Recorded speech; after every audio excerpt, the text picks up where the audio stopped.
Today, I would like to talk about systems and routines.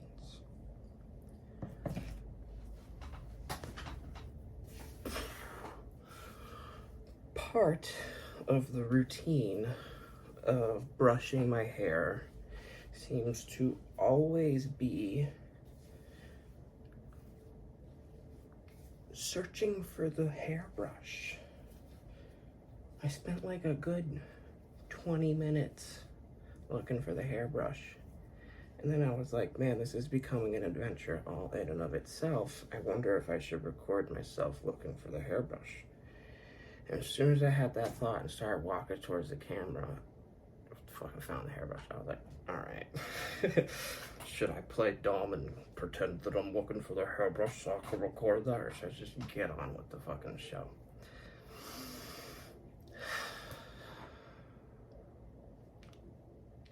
Part of my routine is using AI. I'm admitting it, I use AI. And I use it so much that today I used it to do something I never thought I could do. It's not the first time that I did that. I did that for like coding, and now I'm branching into an entire different vector of coding, which encompasses 3D modeling. I had an idea. I knew how to describe it phonetically. So I described it to the little AI, and I said, hey, can you make an STL file out of this idea? I gave it all the parameters and the dimensions and used all my fancy words, and it gave me exactly what I wanted. And then I loaded it into the slicer, sliced it, loaded it into the printer, and I keep messing up the first layer of the print, so there's something I gotta reconfigure inside the mechatronics of the magic machine. But what I was able to do was print the first layer, which serves as a prototype to a degree, because I could lay out all the components and see if all the sizing was actually correct. Because when I saw it on the computer, it didn't look right at all. But when I printed it out, I lined everything up and it was almost right. So AI has become so much a part of my routine, and it wreaks such a havoc on the ecosystem, so I've heard from all the news reports and people fucking making videos of having low water pressure and fucking dirty water and shit and flooded fields, and oh my god, it's the fucking end of the world. I gotta figure out a better way to do this for how often I use it and for how useful it is for me. I'm like, dude, oh my god, I finally have a release valve for all that creative pressure for like, I want to do this, but learning CAD just for some reason always threw me for a loop, because you don't learn CAD, you learn a plug and play sort of model for a lot of these different companies. And I'm like, no man, I want to know the basic root of 3D modeling, the really inconvenient part that all of these plug and play platforms get around. I'm like, no man, I want to do that exactly the way that it's supposed to be complicated. And Gemini walked me through OpenSCAD, and I downloaded it, and then OpenSCAD basically lets you turn direct code into a shape, and that's exactly what I've been looking for this entire time. I don't need like Lego blocks that are preformed and stuff like that. I needed to write out code and then see it populate as a shape. Even just finding that tool by itself is pretty cool. But then Gemini helped me write the code to put into the tool to generate the exact shape that I wanted, and then I outputted that shape into my slicer. And almost all of this can be done locally, and that's where I want to take a look at the system and add I don't know.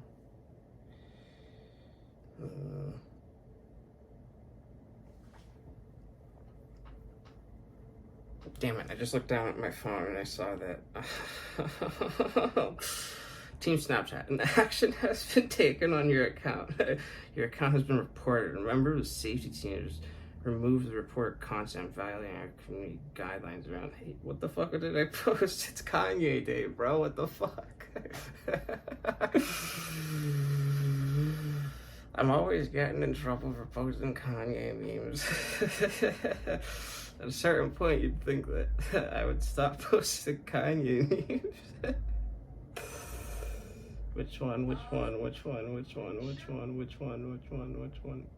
I don't even know which one it was. 1, 2, 3, 4, 5, 6, 7, 8, 9. The change hasn't hit my account yet, so I don't know which one it is yet.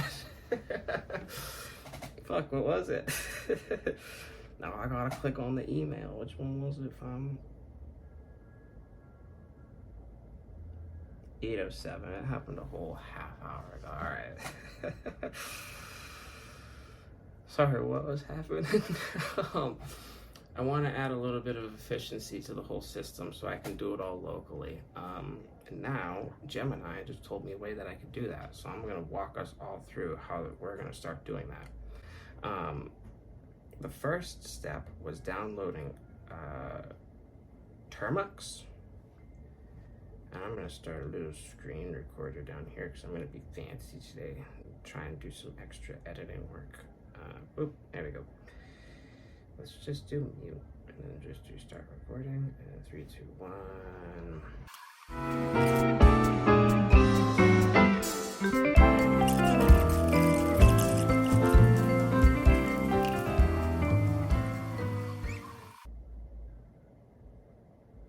So if you want to do this for yourself, there's two options. You can do the Pocket Pal AI LM Studio mobile version, which is 2 apps that were created by other developers that let you choose the local model that you want and then download it directly onto your phone. And then you can put your phone onto airplane mode, supposedly, and just use it from there.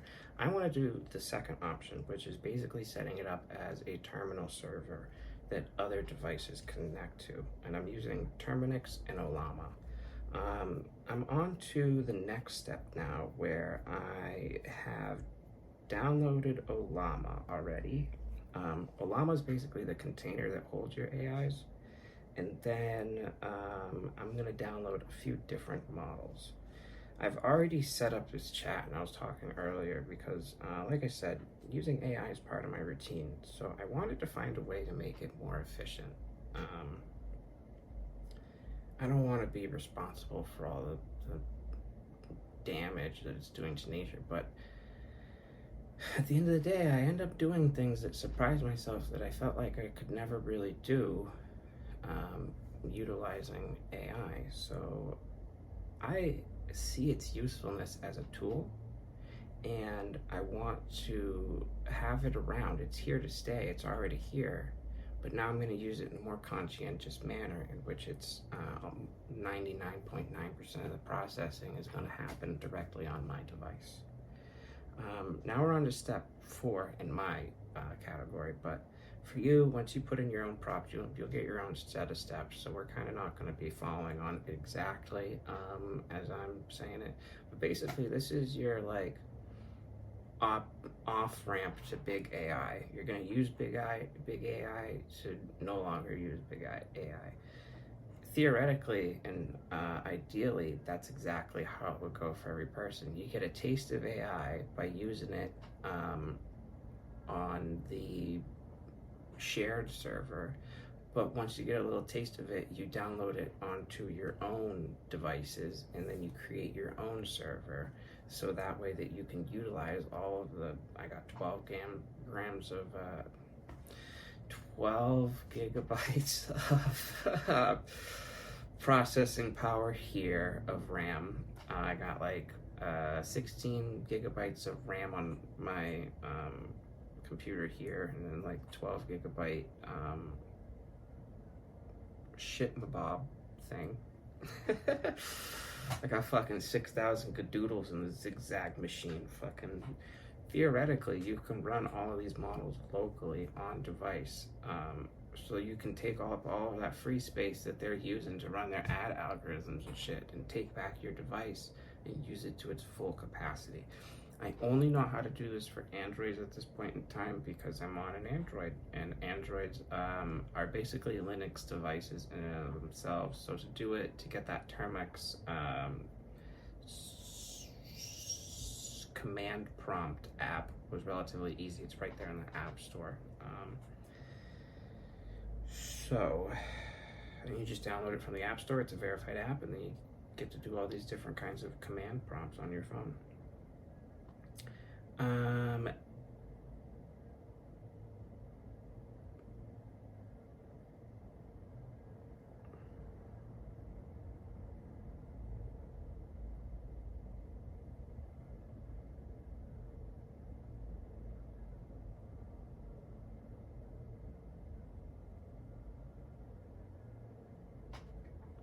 Okay, I'm going to give my first command. It's going to run as a background process as that downloads, and then I'm going to give my second command to download Llama 3.2, which is a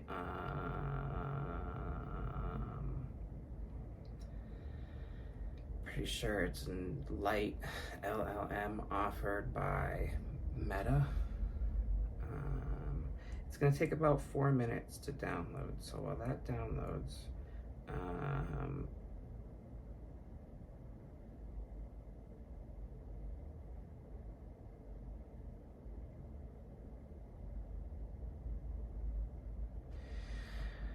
wow, shit, it is that easy. Wow, holy crap, this is weird. I watched that episode of Rick and Morty where Jerry downloaded an AI into his pool bot. And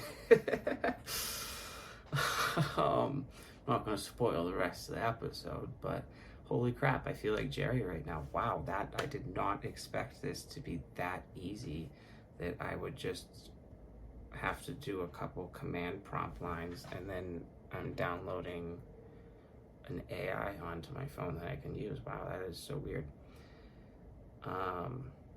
So now, hopefully, my routine will be more eco-conscious every day. I like to use AI as a journal, so I'm basically the one that's already doing a lot of writing, and I basically just use the AI as something to prompt my writing further.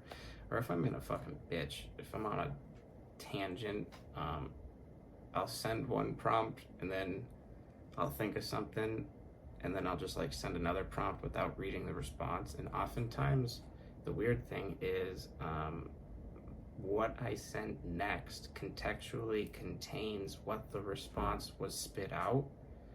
Like I somehow generated the response in the same time as the LLM, which is like a weird thing to think about. This is a bunch of times that I've done it, that like I've sent something and then I've just been like on a tirade, so I wanted to continue it, so then I write up an entire new message without looking at the like current message, the current response, and I'll even say within the message, I haven't read what you said yet, I'm gonna go back, I'm just gonna press send now though, so that this is sent, and then I press send, and then I go back and read it, and then I have a lot of them where I'm like, holy crap, I addressed that.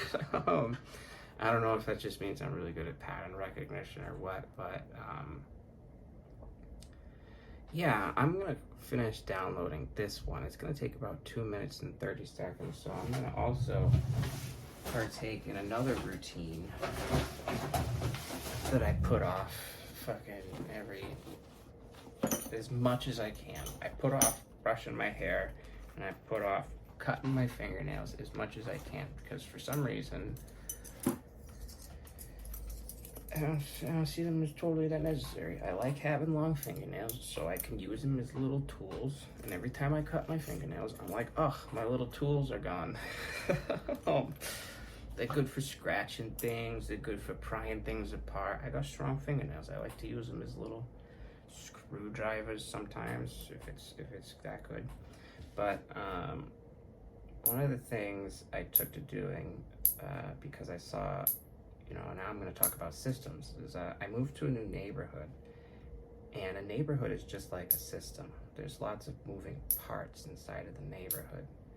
Even right now, I myself am a part of the system, and I actually gotta watch how loud I'm talking because it's 8:44 at night. That's why I closed my window, but it's so hot in here that I just have the fan like pointing directly at me. But anyways, inside of a system, what happens? Are things separate inside of a system? Think about ecosystems.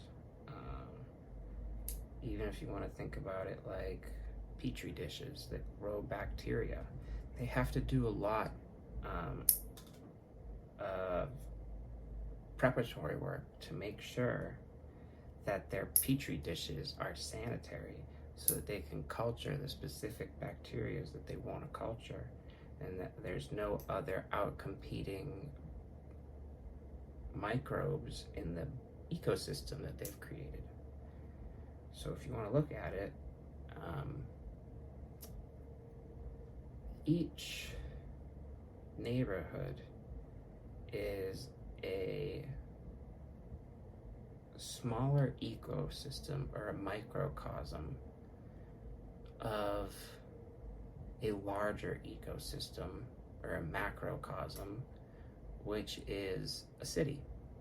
And all of these cities are part of a larger organism, a collective body called a state. And sometimes they're called provinces. And all of these states and provinces, depending on what kind of system you're operating in, come together to form a country. Doesn't matter if you have a state or a province, a parliament or a congress, or a House of Representatives or a Senate or a dictatorship or a kingdom. All of these different macrocosms fall under the label of the conglomerate body as a country. So all of these different systems, no matter what kind of system they're operating as, they still have sovereignty as a country. They live in that area, so they have the right to choose how they want to live in that area. And when we moved to America, we, being the collective body, is naturalized, non-naturalized, whatever you want to call it, citizens, non-citizens, blueberries of the United States. We all came here and said, well, there's a certain set of ideals that we really like, based around self-governance, freedom, and equality, or equity, or whatever you want to call it. They didn't really call it equity, they called it the pursuit of happiness. Life, liberty, and the pursuit of happiness are the three inherent rights granted to all men by the great boobaloo in the sky. Whatever you want to call it.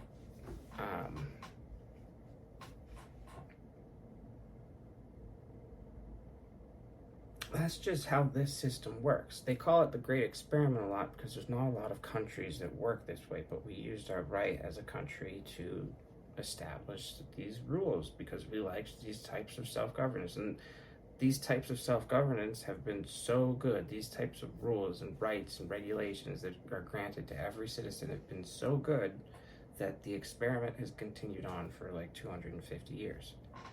And now we're at a point where we see a revival of the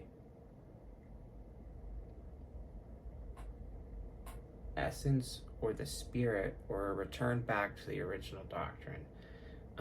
We're seeing people revive the cornerstones and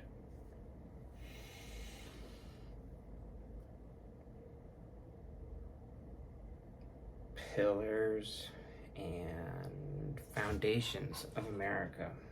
They're going back to the source documents, and they're trying to conceptualize what did the founding fathers really entail for this country, and how can we do them the greatest honor of holding to that word, just like they did us the greatest honor of establishing this system in which we often take for granted.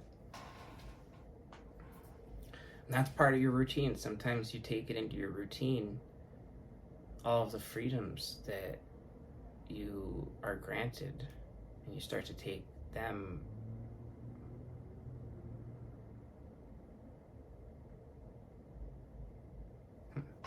for granted. Shit, I use granted too many times. You end up getting all of these routines, like you get into the rat race, they call it, where you go to work every single day, and you go back home, and you go to work, and you go back home, and you work all this money so you can pay your bills, and you start to question, like, what exactly are these freedoms that have been granted to me? And you get a little bit cynical, you get a little bit downtrodden, because your routine ended up being structured in a way that didn't provide you a pursuit of happiness or liberty in your true endeavors. One of these things that I can do right now is I can provide myself liberty from big pollution, and I can download my own local LLM. I'm going to start the recording again on my phone because it looks like it's done. Send a message. Hello. Is this thing working? Hello. Are you working? I don't want to call it a thing. Are you working? 31 seconds. It's loading. It's doing a thing. New prompt. Hello. Shit, I don't get to see it thinking. Which is alright. There's another model that I'm going to download that I'll get to see it processing in real time. It just said hello back. Yes. Damn, okay. Running a local model is going to take a lot longer on the processing end. But this entire thing supposedly is running locally, but it takes up so much RAM that I can't record in the background. So, boop. I'll try to take a screenshot. Wow, this thing is struggling. Well, that struggles along to finish its message. What other kind of performative grooming tasks can I do? That's what they call it. If you're only grooming yourself for show, then it's performative grooming. But what other kind of grooming is there? Like, who doesn't groom themselves because they don't care about their appearance? You know what I mean? I went the other route. I didn't groom myself because I cared about my appearance. So I wanted to see, what kind of facial hair can I grow? You know, I wanted to see what kind of hair can I grow. Apparently some really long, fluffy hair. And apparently I can grow a really long, fluffy, full beard. And that was cool for me to see. But I had to change my daily routine. And I noticed something in my daily routine, that shaving every day was actually making my face break out really badly. So I started not shaving, and my face actually kind of like got a moment to breathe and healed over. And now I can kind of buzz off the hair and I don't break out as badly, which is a nice change of routine that ended up being a benefit to the whole system.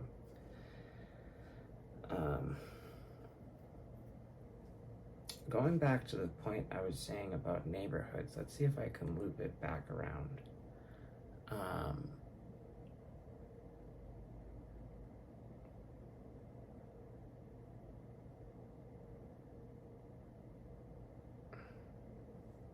Because I would cut my fingernails. Oh yeah, there was this guy, and he used to cut his fingernails outside. And I observed that behavior and I absorbed it. It was a behavior in my ecosystem. I observed it, absorbed it, and I started cutting my fingernails outside because I realized the general convenience in not having to worry about where your fingernail clippings are flying and like fucking accidentally finding a fingernail clipping somewhere it's not supposed to be. But I recently stopped doing that because I don't want to be cloned. I still do kind of like cut my fingernails outside every now and then, but not as often as I used to because I'm finding other methods that the same task can be achieved through, just like I'm doing now, and I'm finding different methods through which I can do the same tasks that I do every single day, which at this point in time are a little bit wasteful, but hopefully I can fix that with a little bit of patience. Because this guy is at hello, yes, I'm working and ready to help. How can I interrupt him?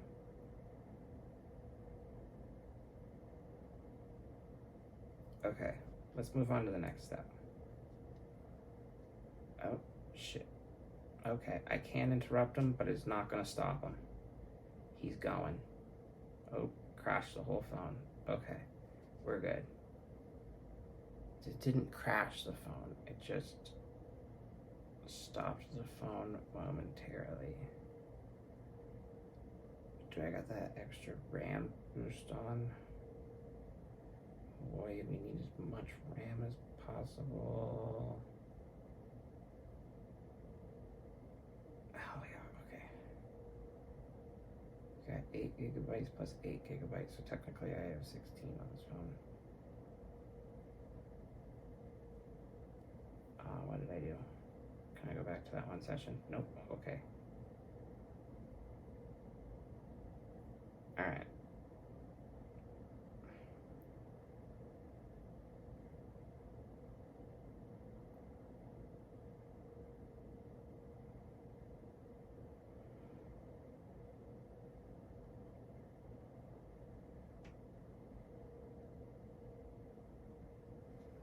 Now we're moving on to the next step.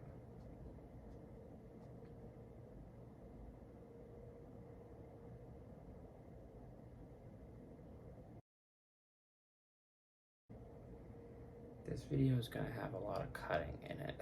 Just a random jumping around, that's okay.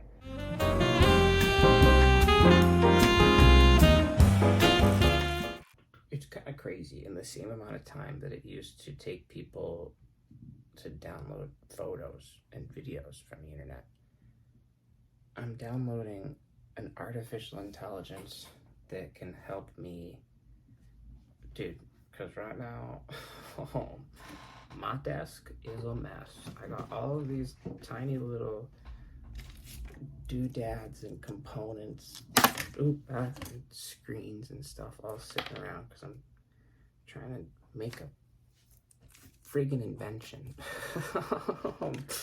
I'm gonna make it. I'm gonna get that invention done. I'm gonna get her done. But it's gonna be pretty cool. It's gonna look a little something like that. A little something like that. And you know what? Now, too, all I have to do is take measurements of these little components, and then I can feed them into, hopefully, my local LLM and output a design for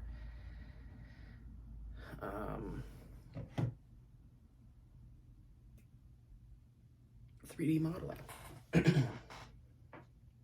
I'm still kind of blown away by the fact that I was able to do something that has conventionally been a stopping point for me. I'll get an idea and then I'll be like, oh, I can't do that. And then today I said, that routine of always going to AI to try and, instead of Google, I just go to AI instead. My curiosity got the best of me, or maybe my curiosity led me down a route where I took one of these impossible tasks that I've always got bouncing around in my mind, and I said, well, here's a way that, how can I use this and do this with this system that I have right here? I use the system every day, so I know the parameters now. So then now I ask it, well, with all of your different parameters, can you do this for me? And then it just spit out exactly what I needed it to do. That's pretty cool. That's pretty cool. And I'd honestly like to have that more so in my life, but I would like to feel less guilty about using it, which is what spurred up this whole entire, let's go turn my phone into an data server for AI. What also was blowing my mind was that, like, I'm 26, so like 20 years ago, the thought of having something like this, which is a complete cell phone. This is a complete cell phone. I can leave the house without my phone, go to the store, play music from it, everything. Call people, make payments. It just sits right there on your wrist.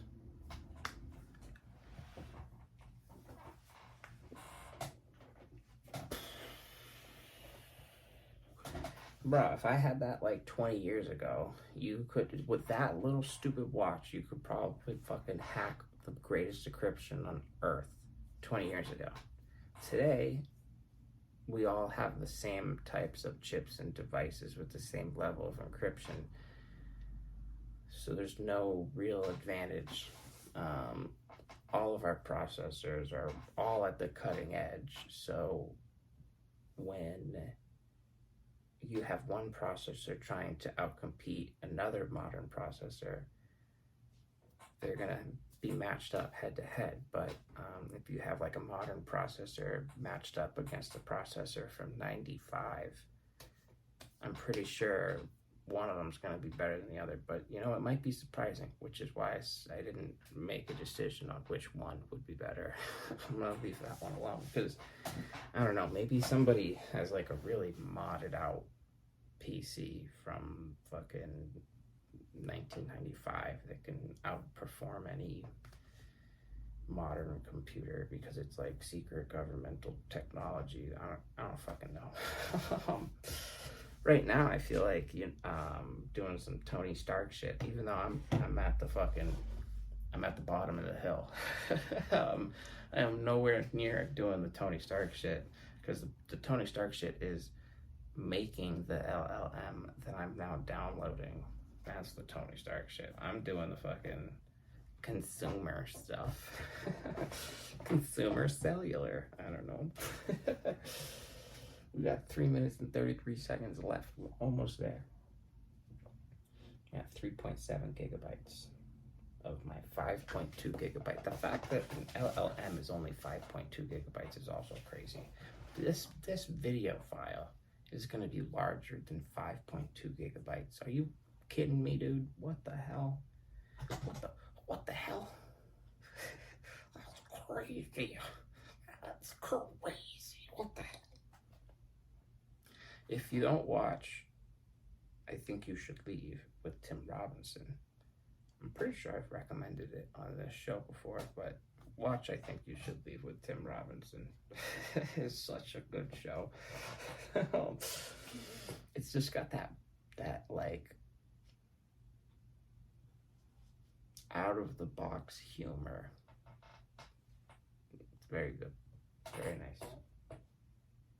It's a break of the regular humor routine to such a point that it resets the system. Yeah, but I did my laundry today. That's a routine thing. I don't have a set day on which I do my chores, but I'm starting to think that maybe I should have a set day. That's chore day. Because I did everything. Well, I didn't do everything today because I split the dishes up into like two parts, where one day I emptied the dishwasher and then today I filled the dishwasher, but I also cleaned out the filter in the dishwasher. That was gross. That was a part of the system that got all gunked up because I don't normally pay attention to it. And right now, I'm trying to pay attention to systems that I don't normally pay attention to so that everything else doesn't get gunked up, like AI. And I'm saying, yeah, it's an indispensable tool and I like using it a lot, but I'm also holding a device that can contain a local model. So why don't I just try and download a local model? And I have the S23 Ultra, which came out in like 2023 or 24. Which is like a 2 or 3 year old phone at this point. So if a 2 or 3 year old phone can run it, granted it does have a dedicated NPU, but I'm pretty sure that if you have a older phone without an NPU, you can still download and run these different kinds of things. It'll just take a little bit more finagling in order to be able to do it.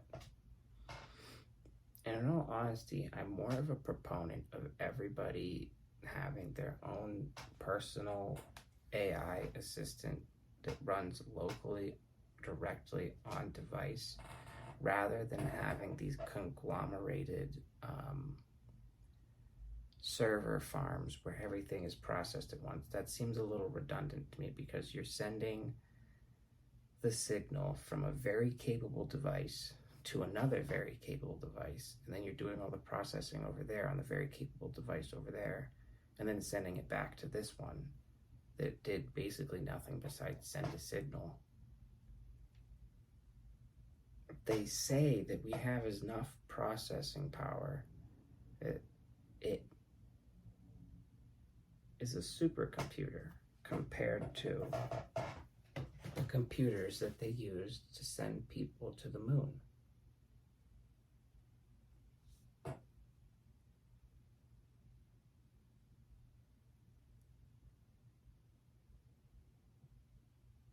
But for some reason, we're not using 100% of our processing power on devices. And it's like as systems got more efficient, software got more inefficient along with it.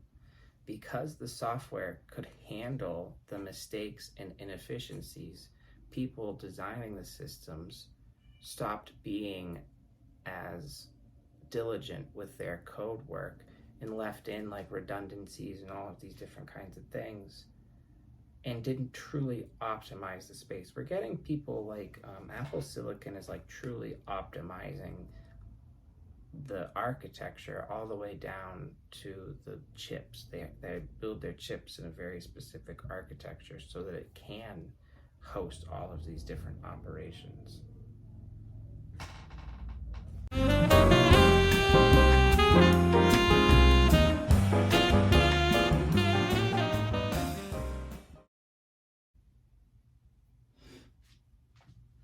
All right, so now this one is going to be 3.3 gigabytes, and it's going to take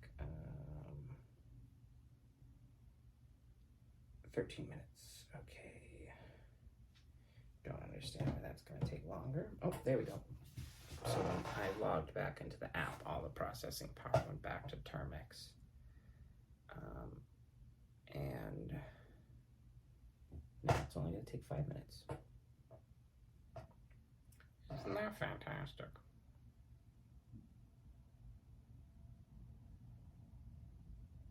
See, like, there's even RAM in my light bulb, bro. If I could access the RAM in my light bulb, I could compute just a little bit faster. I'm trying to eke out every single bit of speed I can get. There we go.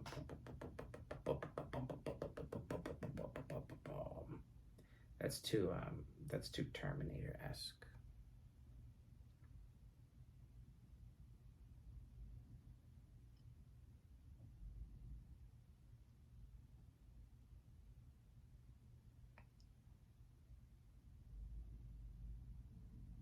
There we go.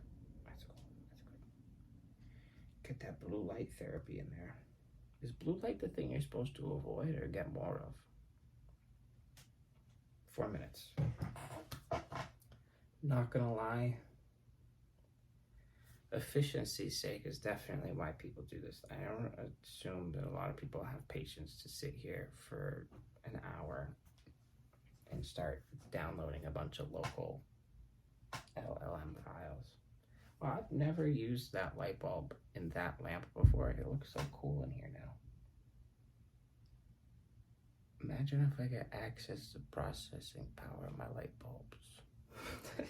That's not a crazy statement. Like, there's literally a fucking little computer in there that connects to the Wi-Fi and talks to the fucking Wi-Fi and then changes what colors are on there. Dude, that's crazy. It's crazy. Imagine if I could get a whole bunch of light bulbs and make them do math. That would be a fun experiment. If I could get a whole bunch of light bulbs like that and somehow access the processors just to get them to do simple math equations just to prove that I could do it. I'm not gonna do it, but somebody else, you got that idea now. Run with it. 2 minutes, 55 seconds. There's gotta be like a universal language for everything. Like there's gotta be a line of code that I could like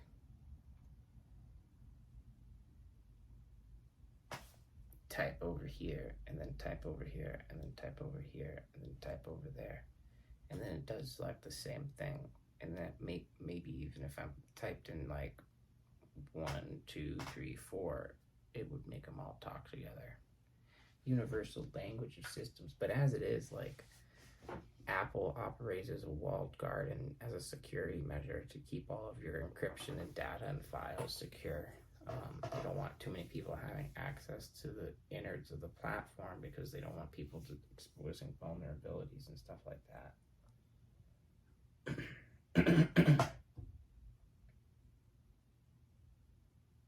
This is gonna take a while. I'm gonna go grab a drink.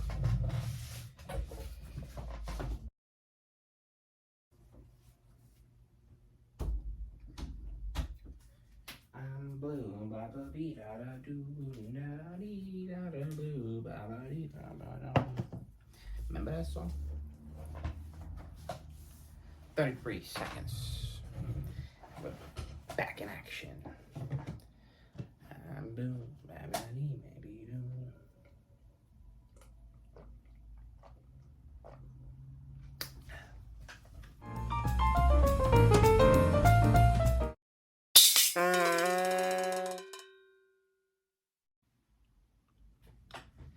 It is now 1:11 in the morning. I started this at 8 p.m.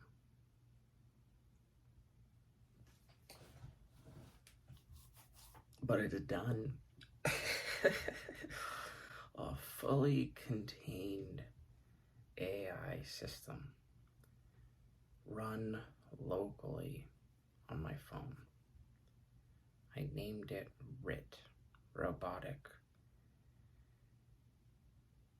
Interface Terminal. It's late, I forgot the name. Give me a break. I'm surprised I came up with that already. I think it's pretty cool. Basically, what RIT can do is, I'm actually gonna test it out for the first time in complete offline mode. RIT uses Gemma 3 from Google. That's their light LLM model.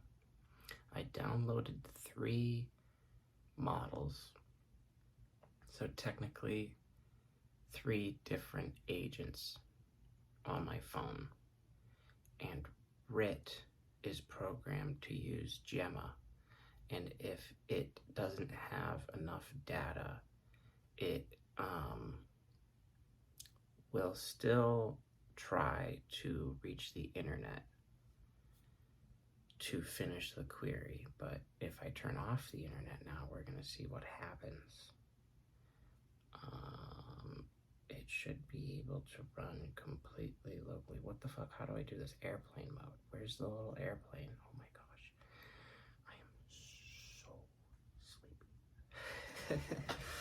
This took a while. Like, I was enthusiastic because I was like, I can do it. It's possible. Because I've been bitching for a while. I was like, It would be so much easier if I could just run an AI directly locally on my phone. Well, bitch, they had the technology all along for many, many months now. Where have I been? Just been fucking hemming and hawing.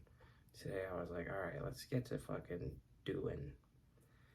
I'm gonna turn off Bluetooth too, just because I have, I don't know if any data.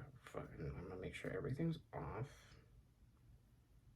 I'm gonna try to open like a Google page. I don't know what to do for that. I'll open up that page. Okay, we got the dinosaur. See, we're offline.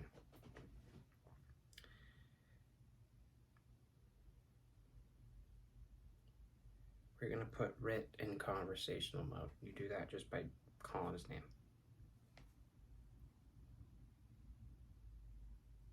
Hey, Rit, what's up?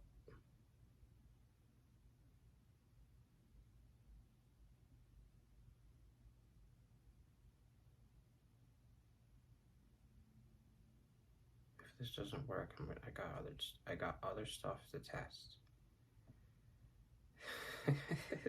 Don't you worry, you little head.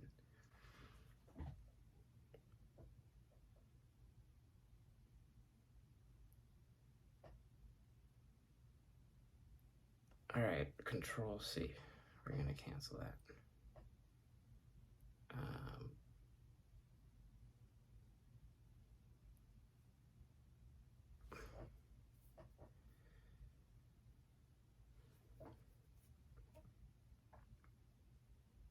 Let's try this.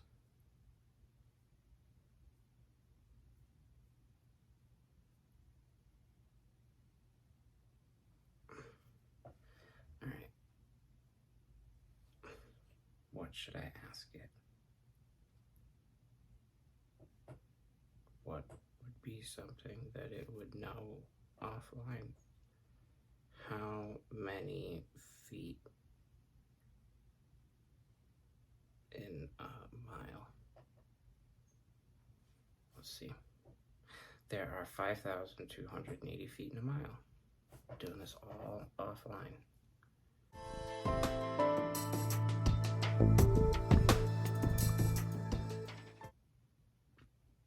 Fuck, I'm tired. I've been at this for a while.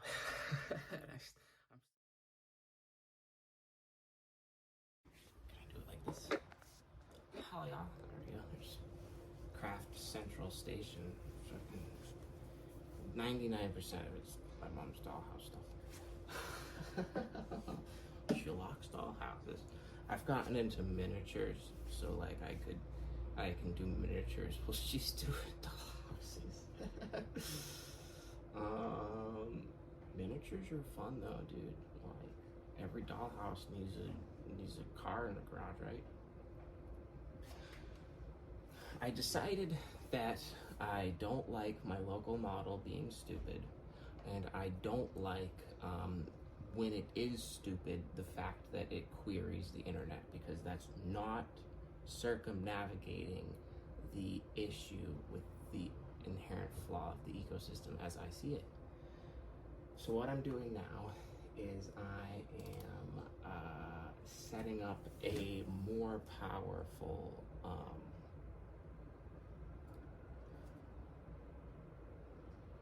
AI on my computer. And what I'm going to do is I have a lot of space on the computer, so what I'm going to do is I'm going to download a repository of data onto this device, and then I'm going to basically make it a searchable database, and then I'm going to take this LLM and I'm going to connect it to that searchable database, and if there's a question that my local LLM on my phone can't answer, then it's going to ask over the internet, or if I'm home, it's going to ask via other methods. This device, hey, what's the answer to this? And then this device is going to spit back the answer to my phone, completely circumnavigating the need to use any kind of commercially available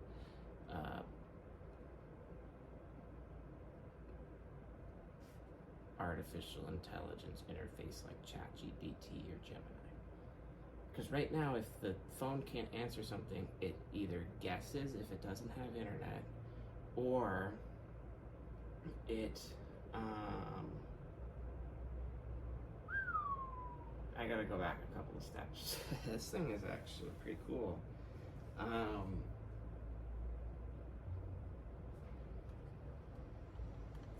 don't want all of these though.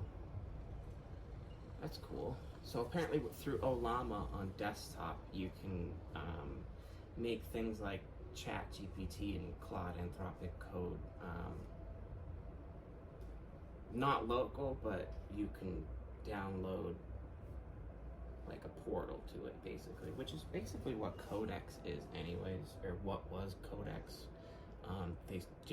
You know what kind of sucks is I was like, I'm not gonna use ChatGPT, I'm gonna specifically use Codex because I want to use Codex for only coding. It's a coding tool.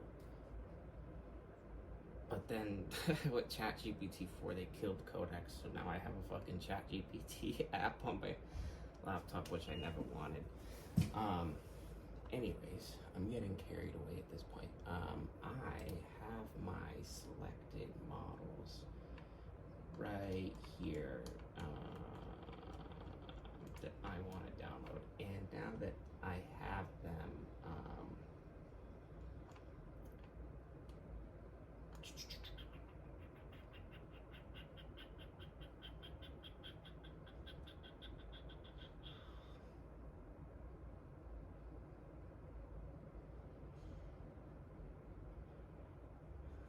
I'm going to use Quen, 14 billion parameter model on my computer. And then I also want to use, I just want to have it so I can experiment with both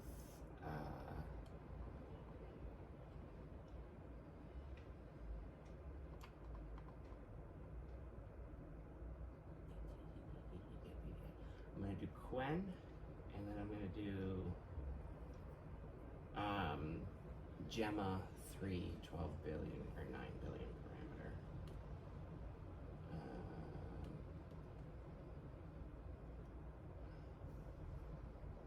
Just to have it.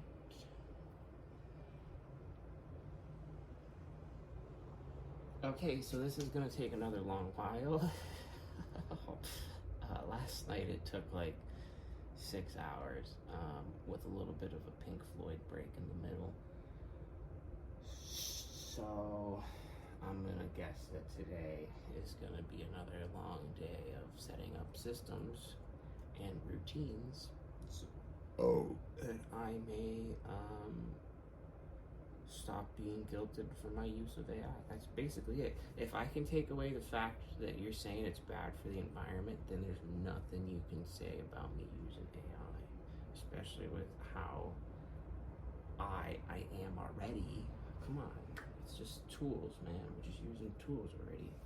I got to add some A to my I. You know what I'm saying? All right. I got lots of things to download today, so lots of practice can happen.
Topeka. Do you remember that episode of Foster's Home for Imaginary Friends where he was just bored one day sitting on a couch watching the weather and he was repeating the weatherman, it's hot in Topeka, because he was that fucking bored.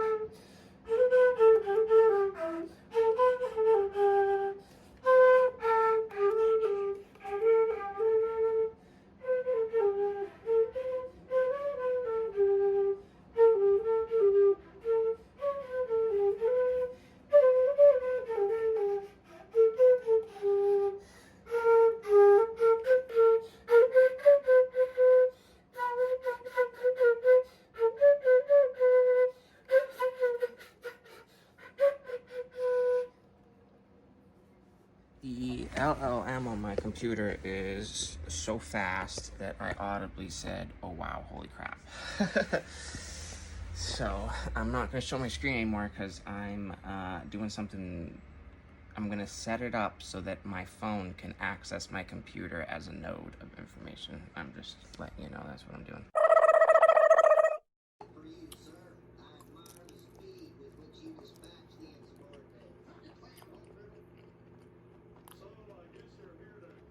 It's 2 in the morning. I decided to take a break for the night. Call it a day. 2 in the fucking morning. I started at 3 in the afternoon, by the way. I don't even know if I did anything today. It's just fucking running around in circles. I don't even know, man. That's all. We'll keep up. We're gonna keep it going. We're gonna get there. We're gonna do this. I'm gonna be able to do it. You can do it. It is 6 p.m. on day 3, and I am done. So today I woke up and I realized, fuck it, I'm just gonna start over. I woke up at like 9 in the morning after I went to bed at like 3. And I decided having 2 systems named RIT is confusing the fuck out of me, it's confusing the fuck out of the system, so I deleted RIT off of my phone. I deleted robotic interface terminal off of my phone and all the files and work that I did, but I kept RIT on the computer. And then what I did was I made ROSE, robotic offline system extension.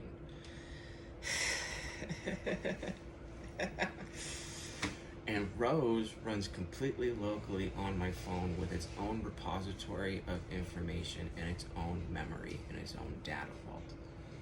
ROSE can access everything and anything on my phone, from storage to system settings to cameras, pictures, anything I want. Anything that I want ROSE to take a look at, ROSE can take a look at. Asking the time and asking the battery percentage was probably the hardest part.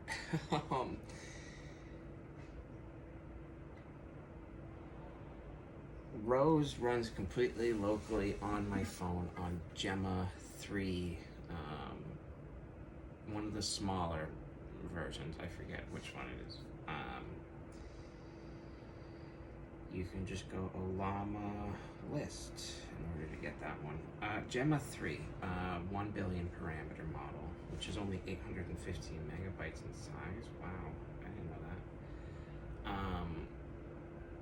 I only have Gemma 3 on this phone now because I deleted everything. Everything runs through Gemma 3 and ROSE.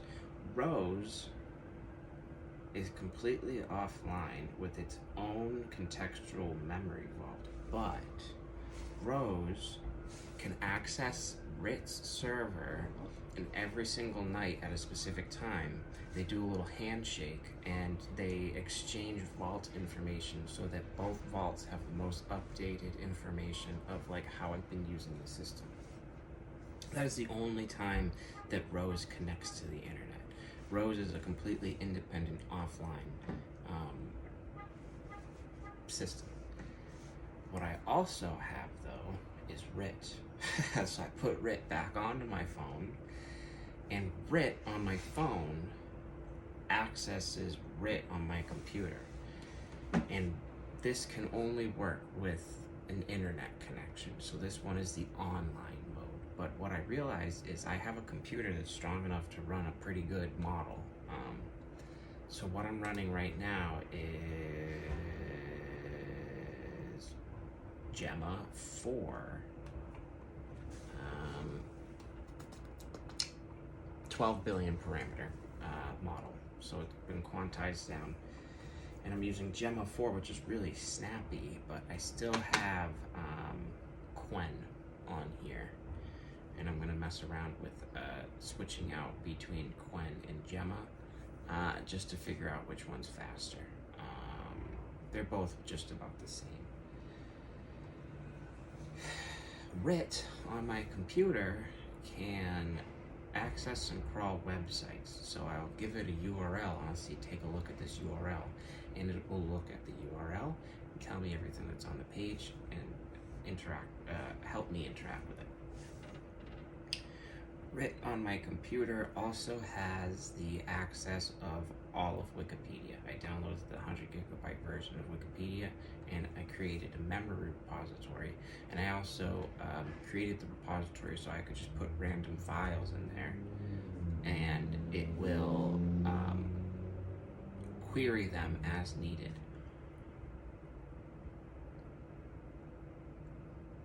So technically I could take RIT off of the open internet, yet still run it through the Wi-Fi router in my house.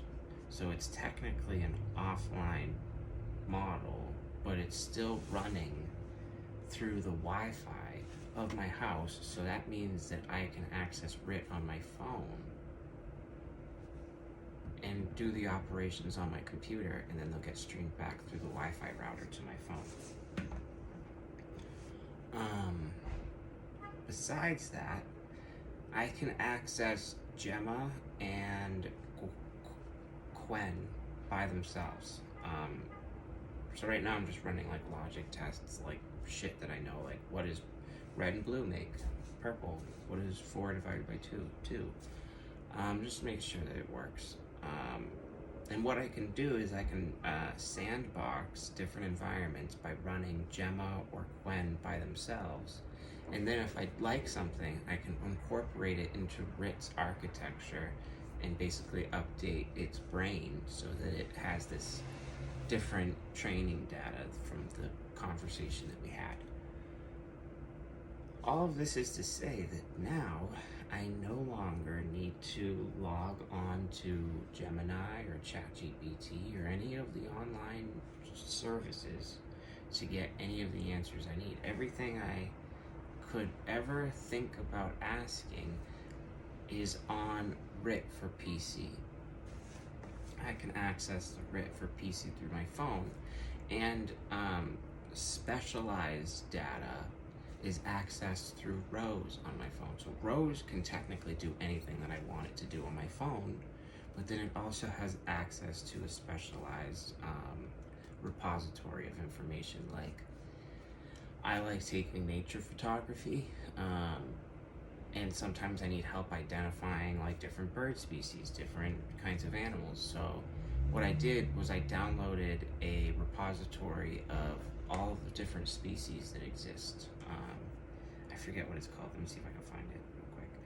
It should just be right here. Wiki species. It's just basically a comprehensive free content catalog of all species. And I put that into Rose's memory. So basically what I can do is I can describe an animal to Rose offline, and Rose will be able to tell me what that animal is. I'm also going to download the super condensed version of Wikipedia onto my phone. Just as like for shits and giggles, just cause. It's only, I think 10 gigabytes, but at the same time, I have the space, it's only 10 gigabytes, and there's no photos or videos or anything, it's just straight text. So yeah, I think I'm done, but I'm not. You're never done with this kind of stuff. Like, you get it to a point that you think it's good, but then it's kind of, yeah. Oh wow, I just realized something that I need to do too. So let me see if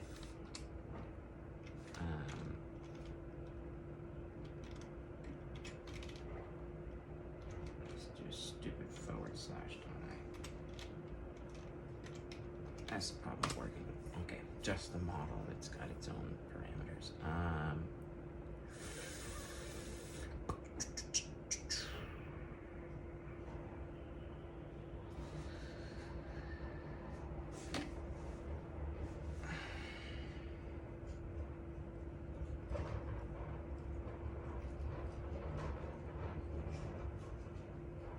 Oh shit, yeah, I did do everything on my to-do list. That's why I just went through both my to-do lists. I did everything. What I wanted to make sure was that rid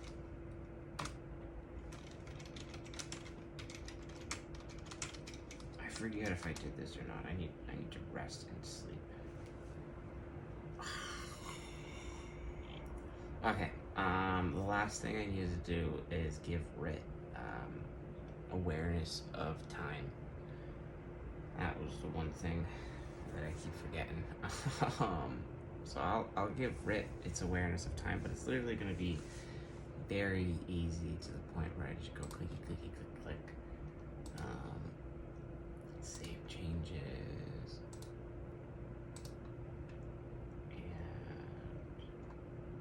And basically what I'm gonna do is I'm gonna give Rit access to the system clock and information.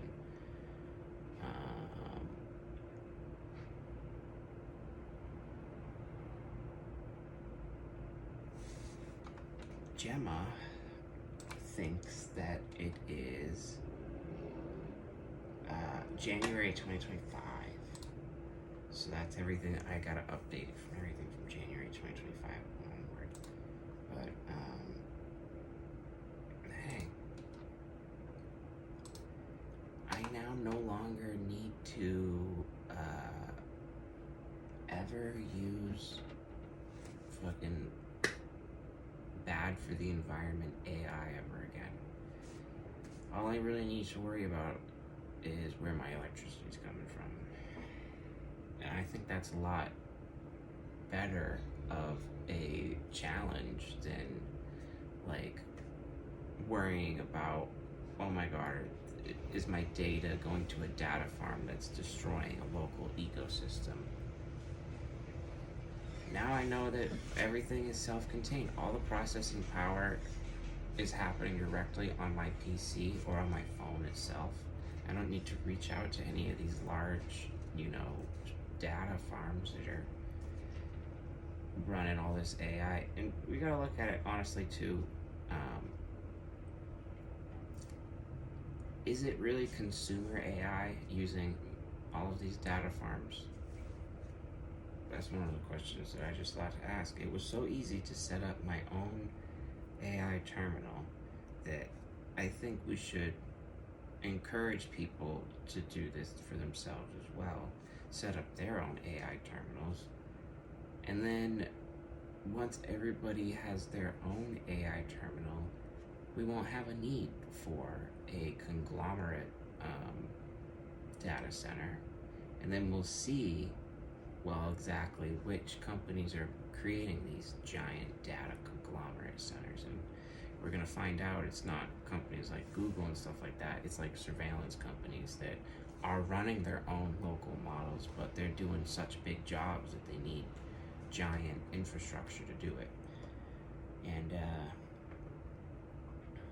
I don't know, I think for the average person, you can offload your infrastructure directly to your home computing environment, especially in today's day and age. I only have 12 gigabytes of VRAM on my card. I have a GTX 3060.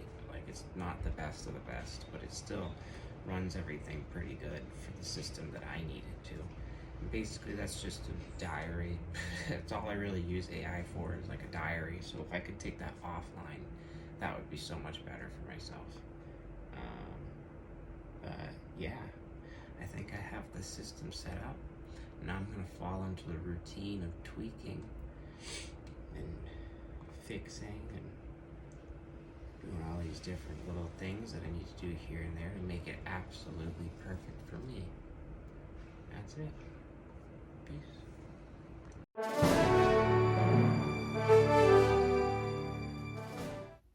I think a good closing note will actually be that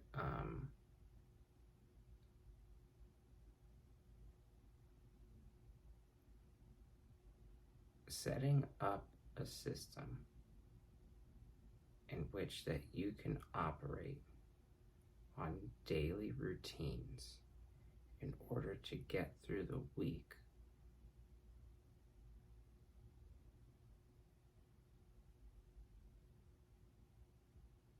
which is then compounded 4 times over in order to get through the month,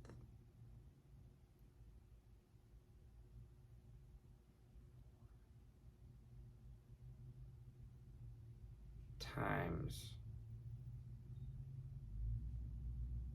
12 months in a year. That's 52 weeks in a year. If you're only checking in with yourself 1 time a week, that's 52 days that you got in the grand architecture of a year in order to, at the bare minimum, address your system. I think it's important to have daily check-ins with yourself and those around you. Hey, how you doing? All that fancy fun stuff, which establishes a routine of normalcy.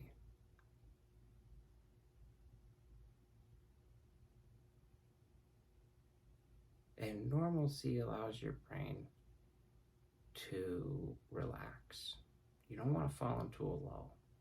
You want to relax so that you may access all areas and parts of your brain. Like today, normally I use AI to just bitch. I have little bitch fits. I go on AI, I bitch it out to the AI. And today, it's been like 3 or 4 days I haven't really had anything to bitch about. And my mind was just kind of empty. But my mind knew of this thing that can do anything, this magic tool, this magic system. And so when I got the idea to print a case for my smartwatch so I could have a dumb phone, my first thought was no longer, oh, I can't do this because I don't know how to CAD. My first thought became, I wonder if I could ask Gemini to model it for me based upon a description of the object. Yeah, I found out, yeah, I can. What I found out with doing this too was you learn a lot. Even though you're using AI and you feel like you're cheating, oh my gosh, I learned so much about like Linux commands and Python prompting and syntax, because oh my gosh, I feel like sometimes AI peppers in these little learning curves so that you end up learning a little bit of something while you're having the fucking AI do everything for you. And today's little lesson was syntax. The system wanted to teach me syntax. And I learned. I learned. Oh, brother, did I learn. But the cool thing is like, I didn't focus on, okay, I'm going to spend a month just learning Python. I'm going to spend a month just learning JSON. I'm going to spend a month just learning this. I got to deploy several different coding languages all in one session and learn how each and every one has different syntax, different structure, different like file response calls. I don't even know if I'm using the right words because all my shit is self-taught. Somebody the other day taught me a word it's probably very common in engineering, but I'm self-taught. So I was like, yo, that's the fucking magic word I've been looking for. And he's like, we say that like 10,000 times a day. I'm not used to that routine. I'm not part of that system. My system and routine has always been just fucking nonsensical. It's just fucking some real Scooby-Doo Looney Tunes bullshit. Some real fucking Beastie Boys nonsense. That's just the way that my system's been programmed since the beginning. There's like a picture of me out there. I spoke about this before. I'm just like 2 or 3 years old, just flipping the bird. They've programmed me since the start.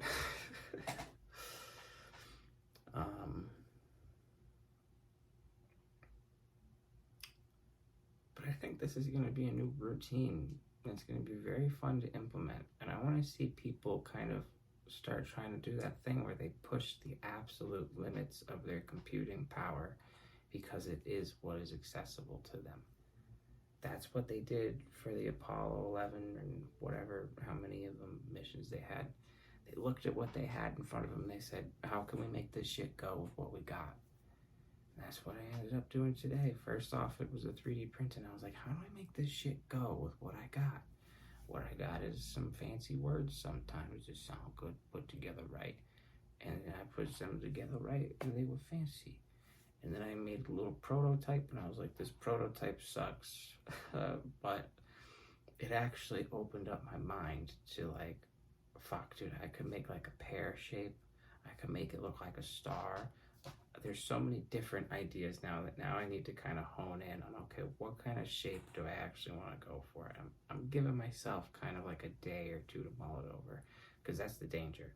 I have these systems that make prototyping so easy that I'm going to end up wasting all of my supplies prototyping a bunch of things that I don't like.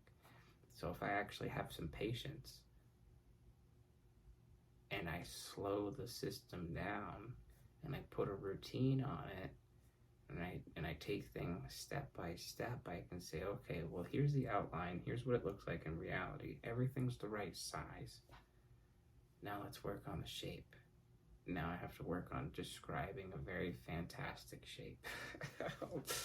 I don't know, a watermelon, fucking make it look like a lemon. I could make it look like something novelty, or I could make it look like something goopy. You know, there's so many different ideas. I'm gonna try and let the idea actually marinate now that I know that I can do it. And then once I have the actual, okay, this is what I want to do, I'm gonna slap that bad boy together. Even still too, I'm starting to think about like, yo, if I get a different filament, I can print my own phone cases. Because if I get a flexible filament rather than a rigid filament, I could print different kinds of things. I can start getting crazy. So they have some crazy things on Thingiverse. Saw some crazy printable things on Thingiverse. Get some wild stuff. That's just a system. That's a community. You can look at systems as communities, and Thingiverse is a system or a community of individuals that take a liking to 3D printing. The same way that AI has its own communities and its various pockets of the internet, same way that video gaming has its own communities, same way that podcasts hopefully has its own communities. There's all of these different little systems, and one of my biggest problems is I never stay settled in one system for very long before I pick up and move on to trying to master another system concurrently at the same time. Like right now, I bought a piccolo and I was like, holy shit, playing the flute is actually kind of fun, but the piccolo's too high pitched. So then I bought a flute. And I was like, you know what? Playing the flute is a little bit difficult if I don't play the piccolo first. So then I play the piccolo first to warm up, and then I play the flute, and then I get kind of bored of the flute. So then I take out the saxophone, and then I'm playing the saxophone, and then my jaw gets too tired because the saxophone requires a lot of power. So then I put the saxophone away and I pick up the flute. And I'm just jumping between all these different things. They all got the same kind of like fingering patterns and stuff like that. So it's like jumping between a keyboard and a keytar. But I'm just one of those guys that I hop between different kinds of systems, and you can look at that at how I set up my own little AI server architecture. I have 3 different LLMs on my phone just so I can mess around with each system and see what are the strengths and weaknesses of each and every little device and system, and what are the parameters and what kind of routines can I run with it. RIT is a routine. RIT makes the server, which is based in Olama, run in background as soon as I open the app. And it basically pre-boots Gemma and loads everything up for me to the point where I could just start typing right away, and it loads everything in the background. So RIT is a routine to keep everything managed and pretty. And if I tell RIT to close everything, CLS,